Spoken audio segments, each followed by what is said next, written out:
it's going to be. So yeah, there's the Jim Groom classic edupunk that Juan brought up.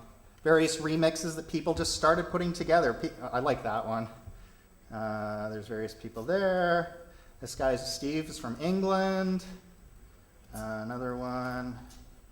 Some people start remixing the original photos. You get the idea. That one I quite like. So you became this strange internet phenomenon. You know, it's weird how you can be talking about something in a bar and write a few posts shooting your mouth off, and then suddenly all people around the world want to talk about it. So when people say, what is this thing called edupunk? I think what it was an expression from this community that tends to be quite conservative in terms of its practice, saying, right, yeah, enough is enough. But even though these people saying, yeah, I've never liked punk music in my life, but I want to be edupunk, to me suggested that there was power in that metaphor. You can see it actually made the New York Times Words of the Year. That's a little screenshot from the New York Times, the biggest newspaper in the United States.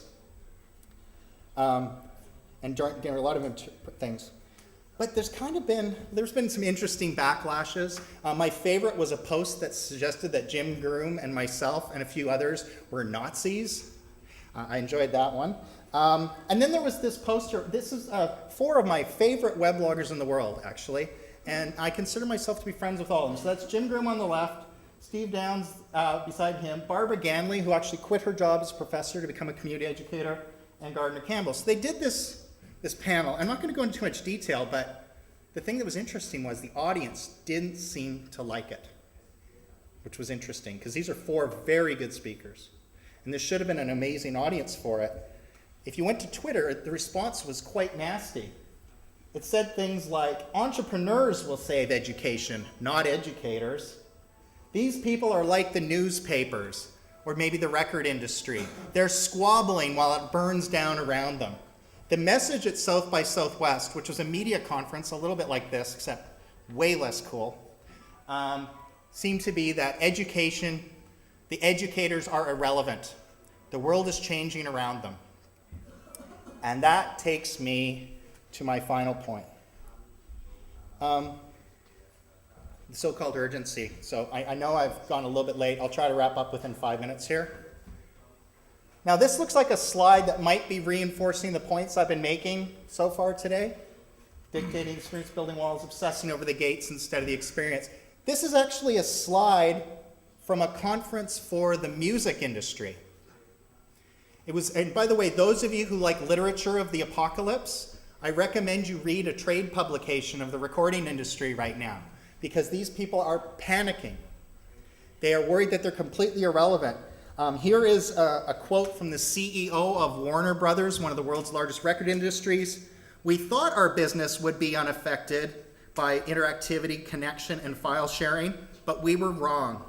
We went to war with our consumers, and of course the consumers won. So there's cautionary tale. Well, we're big, we control the content, we can do what we like. To use a phrase that Bruce Sterling works, no way, broadband eats everything. High-speed internet eats everything. And then beneath that, Clay Shirky. The newspaper industry, especially in the United States, is an absolute free fall right now. Newspapers all across the country are laying people off left and right. And of course, the newspapers thought the same thing. We control the content, we have the reputation, we have the authority, and we can do what we please. Maybe we'll have a blog on our website, but we'll have paid access and we'll just continue business as usual. Well, it hasn't quite worked out that way for them. So that can't happen with education, right? Well, if you look at the crisis of scholarly publications, I don't know if it's the same in Europe, but one of the greatest expenses for university libraries in North America is periodicals and journals subscription fees. Thousands of dollars a year for a single title of a literature journal.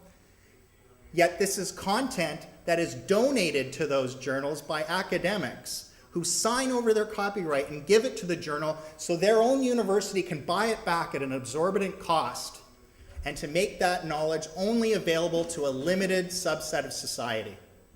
That's business as usual in the scholarly publishing industry. Now that might have made sense when it used to be expensive to print and distribute books, but that cost has collapsed. We're already seeing, if you go to the Pirate Bay may not be up today, it's been up and down, not that I would know personally, but there's a section for textbooks on the Pirate Bay for BitTorrent sites. So people are downloading textbooks now. Let's think about the amount of content that's on YouTube or the TED Talks. I don't know how popular those are in the Spanish-speaking world. They're mostly in English. Think about all those open education materials. Think about things like Wikipedia and those learning parties. And then think about that basic economics. When copies are super abundant and there's no cost to the copy itself becomes worthless.